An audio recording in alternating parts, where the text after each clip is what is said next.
వాయువు అలసట లేదా నొప్పులు వచ్చేస్తున్నాయా? దీనికి కారణం ఇన్ఫ్లమేషన్ కావచ్చు. దీన్ని ఆహారంతో తగ్గించొచ్చు. నంబర్ 1 హల్దీ. ఇందులో ఉండే కుర్కుమిన్ శక్తివంతమైన ఇన్ఫ్లమేటరీ. టీ లేదా కర్రీలో వేసుకోండి.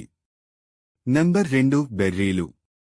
బ్లూబెర్రీలు, స్ట్రాబెర్రీలు శక్తివంతమైన యాంటీఆక్సిడెంట్స్తో ఇమ్యూన్ సిస్టమ్ను కూల్ చేస్తాయి. నంబర్ 3 ఆకుకూరలు. పాలకూర, తోటకూర విటమిన్లు, ఫైబర్తో నిండినవి. టాక్సిన్స్ బయటకు వెళ్లిపోతాయి.